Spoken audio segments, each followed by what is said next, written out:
right, good morning friends. It's a big day in India's naval traditions and India becoming a naval power, a blue waters navy. Prime Minister Narendra Modi will commission the first indigenous aircraft carrier INS Vikrant, the largest ship ever built in maritime history of India and houses state-of-the-art automation features. The commissioning of the 1,000 feet long INS Vikrant is set to take place at 9:30 a.m.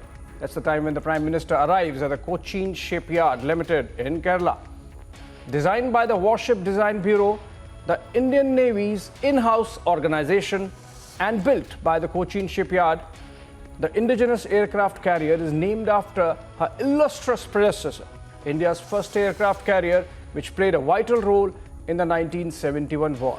Let's look at this report first.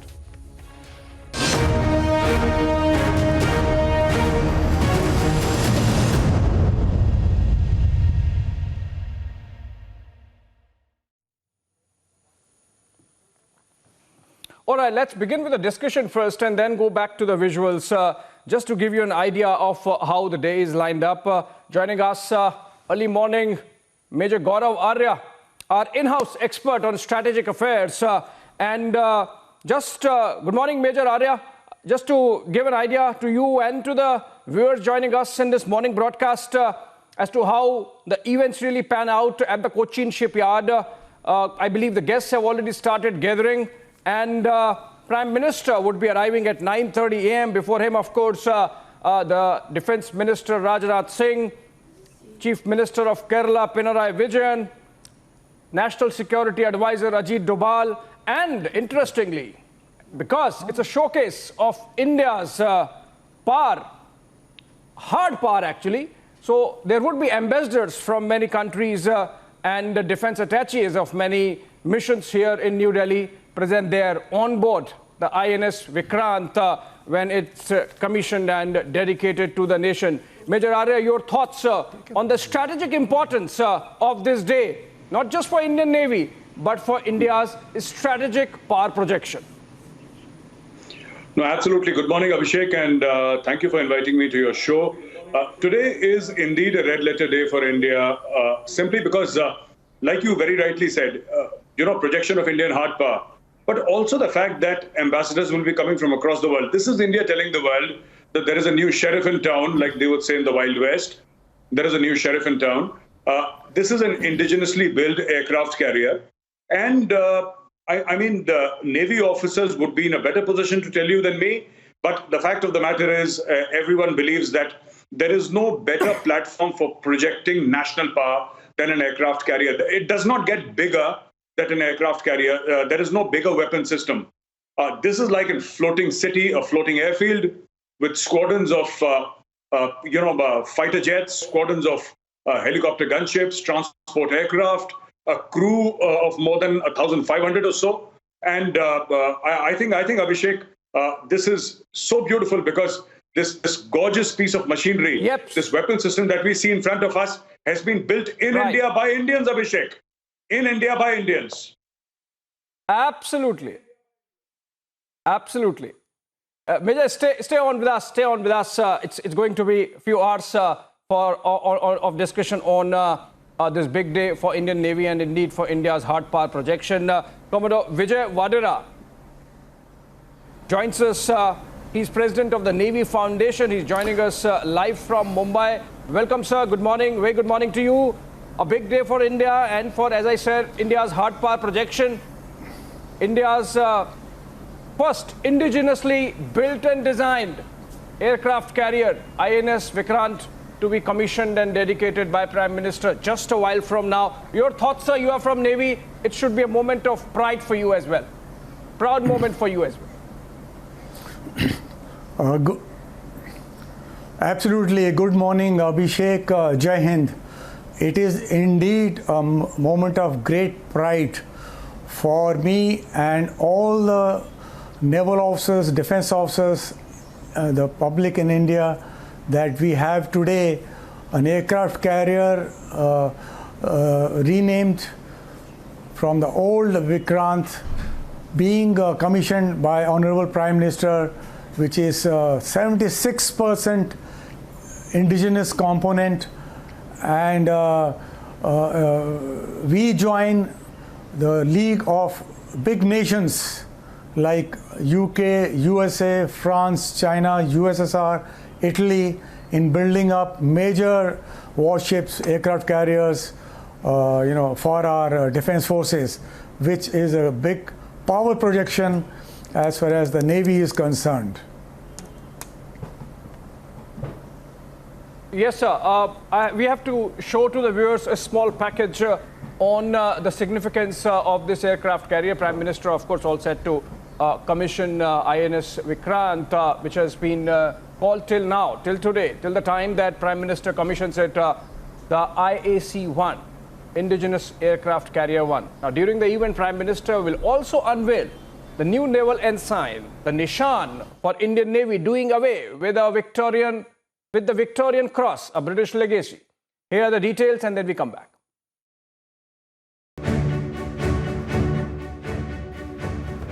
It's a proud day for moment for the Indian Navy as PM Modi is set to commission India's first made-in-India aircraft carrier into its naval fleet.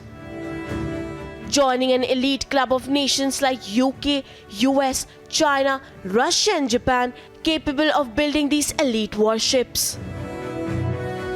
Proud moment for the nation when Prime Minister Narendra Modi commissions and dedicates to the nation India's first indigenously designed aircraft carrier, INS Vikrant. Takes the name from the old warship, the first one that India had, and in fact taken from the British. This is almost 75% designed, built in India, and that's something which should be a matter of pride, with India joining just 5 nations around the world that have this capacity to build 40,000 tons plus capacity aircraft carriers. Built by Cochin Shipyard Limited, IAC Vikrant is touted to be a game changer for the Indian Navy as PM is all set to induct the aircraft carrier into the Indian Navy today. Bureau Report, Republic TV.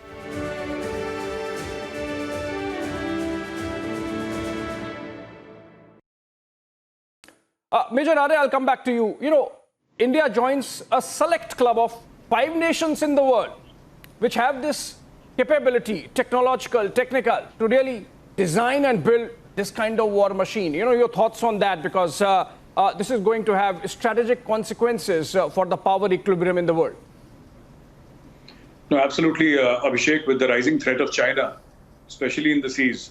What we have done wrong and where injustice has been done to the Indian Navy is that for a long time, India has neglected its Navy, not realizing that 2/3 of the world is water. It is oceans and seas. And you can't, at the expense of the other arms and services, you cannot ignore the Indian Navy, because this is true projection of power outside India. Because we've been stuck up in the Himalayas for so long. You know, all our wars were towards the east, towards the west, or towards the north. Since we did not see the kind of combat that we should have seen in the seas, we thought it was not important. But the fact of the matter is, there is nothing more important than power projection in the seas. And today the world realizes it. In fact, the world realized it long, long back. We have started realizing it now, that the more indigenously built boats that we have, ships that we have, and the more powerful our Navy is, the more India gets to say, even on the diplomatic table. Now, the entire Chinese trade takes place in the seas. Yeah. You know, the global trade takes place in the seas. Power projection by the Indian Navy in the various oceans across the world. I think, Abhishek, this is the power that India should seek, and India should have sought for a very long time. Unfortunately, we did not. But now we are making amends, and now this is also, affirmation of the fact that we are on the right path, Abhishek.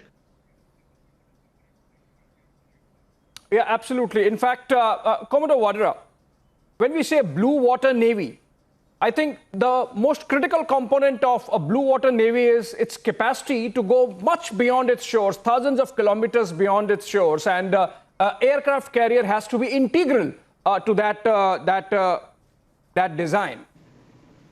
For some time, I think briefly, we were without an aircraft carrier, and in fact, Vikramaditya still remains in repairs. And in that sense, for India to get this aircraft carrier built by our own engineers, by our own Navy.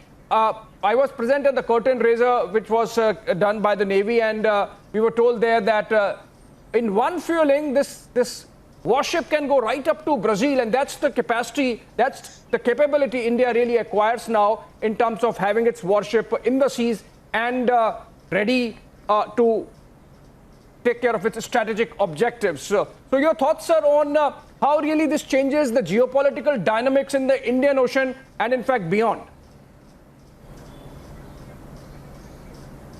Yes, Abhishek, one minor correction. I am commander and not a commodore. Thank you. As far as power projection is concerned, with the aircraft carrier, it is meant for sea denial role, sea control role. That means aircraft carrier protected by 6 or 7 frontline ships can go out away from your own country, as much as 7,500 nautical miles, and project their sea power, their naval power, and their missile power to the other countries. The very fact the British ruled the world, all along earlier was because of their naval power. As you see right now, China is having a lot of influence in the South China Sea and trying to make inroads into the Indian Ocean by building himself, the aircraft carriers. They already have 2 to 3 aircraft carriers, and the 4th is under construction, and they are doing it at a fast pace. So they have also realized that to project nation's power across the seas, you have to have an aircraft carrier which can go out, which is a mini airfield, which can operate independently. Of course, it has to be protected by a screen of 6-7 frontline ships, anti-submarine ships, and maybe submarines as part of the flotilla. It is a very costly affair, but it is required if you indeed want to project yourself as a maritime power far away from your shore, and assure your friends and friendly countries all around the globe that you will be there at the time of need. If you remember in 71 war, when the then East Pakistan was about to surrender and they had approached the Americans, the American 7th Fleet had almost reached the Malacca Straits, projecting their power, trying to scare us that either you release all these prisoners of war and come to terms, otherwise we will showcase our power. So that kind of a power projection is needed, is required, and is being done by all the superpowers of the country. Even so far, the USSR and China had believed that the aircraft carriers are not required, and they concentrated on building the nuclear submarines, which is to go and attack the enemy in their area. But they realized that yes, aircraft carrier indeed is required for power projection for sea control. Yeah, in fact, because you started by saying, sir, that this is a very important component of sea denial or area denial strategy of a navy. I think we saw, like you gave the example of 1971, and I think India also moved its aircraft carrier into the Bay of Bengal. But we have seen recently, Major Arya, during the visit of Nancy Pelosi to Taiwan, the US Navy parked 4 of its aircraft carriers around the Taiwan Straits and in fact in the East China Sea, and I think that really played some role in restraining China from the kind of belligerence they were showing. Of course they did, but then it must have prevented them from crossing a certain Rubicon, crossing a certain threshold, right? Absolutely, Abhishek, you're right. You see, in the seas, forget about the seas. Nowhere in the world exists a bigger and a more credible, more frightening, weapons platform than an aircraft carrier. And all these US aircraft carriers are roughly 100,000 tons displacement. And these are nuclear they have nuclear aided propulsion systems, and these are the best in class aircraft carriers. So 4 aircraft carriers in and around Taiwan and China.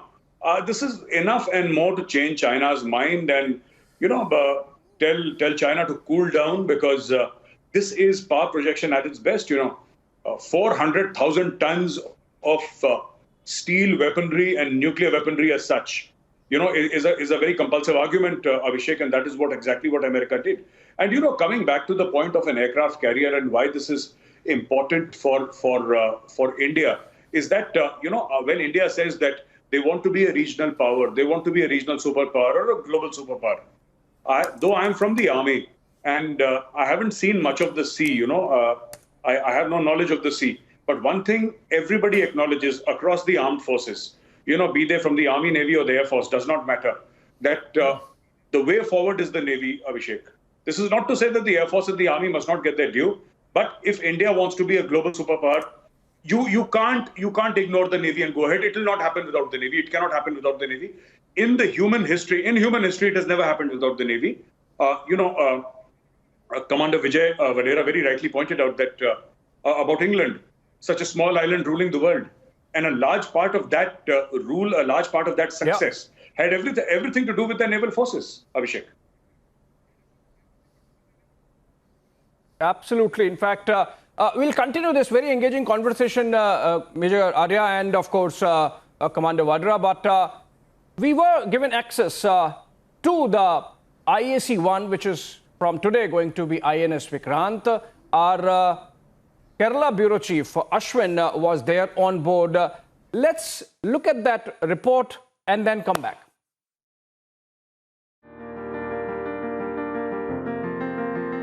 A game changer for the Indian Navy, a flag bearer of Atmanirbhar in defense sector. IAC Vikrant is all set to be commissioned into the Indian Navy. INS Vikrant is a 262-meter long aircraft carrier and 62-meter wide. Essentially, it's more than 2 football fields and much bigger than 2 hockey fields.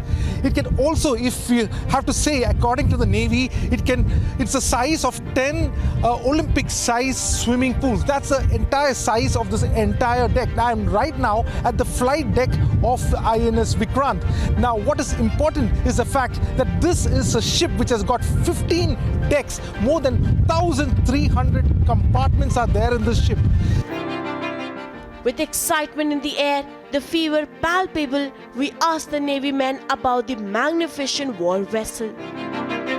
It has always been a pleasure to be on board INS Vikrant. As you said, it is a great emotion and feeling when you land on board the aircraft carrier. Actually, it is called always, whenever you must heard some pilot saying that I'm landing on this or that airfield. But when an aircraft takes off from the aircraft carrier and after accomplishing the mission, he comes back, he says, I'm back to my mother. So that is the feeling we have for our parent unit. With the induction of IAC Vikrant into the Navy, India hopes to bolster its Navy defense capabilities.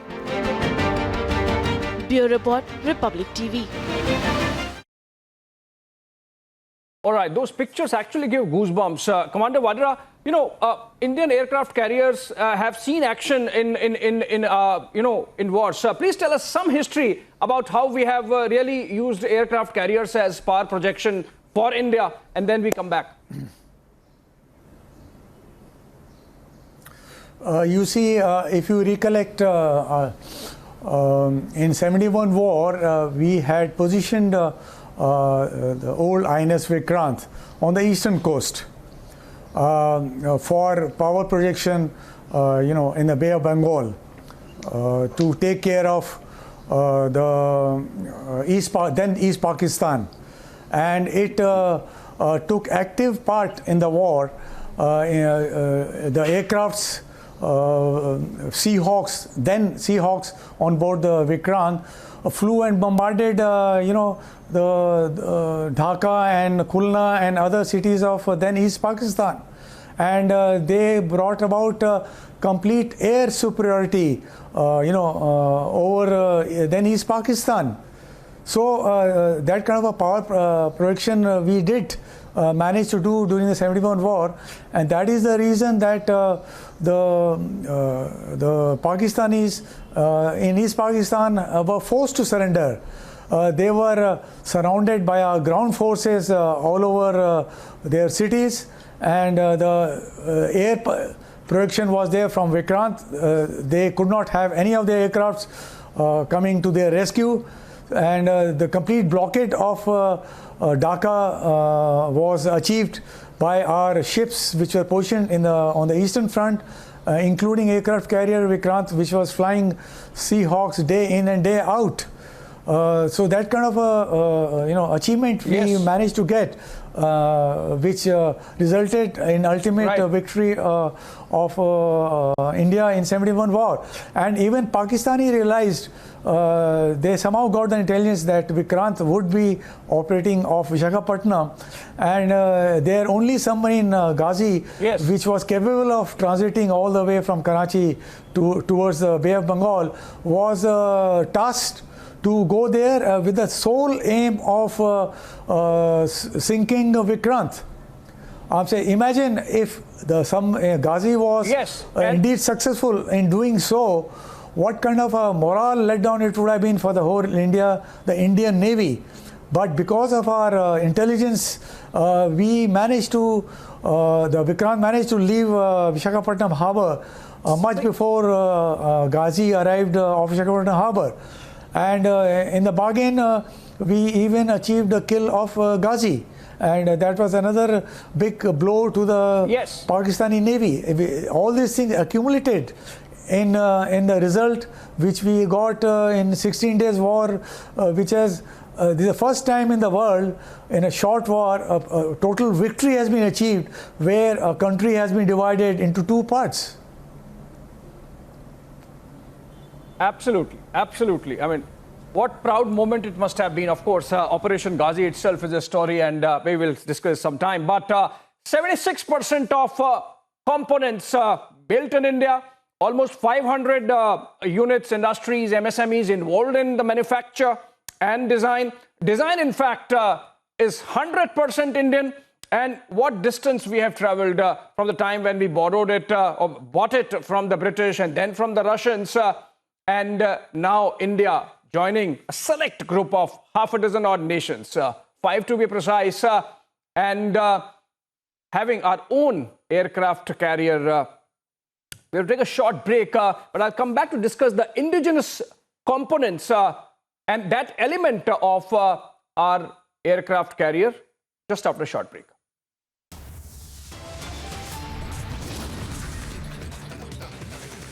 All right, stand by as Prime Minister Modi is set to commission the first made in India aircraft carrier INS Vikrant shortly.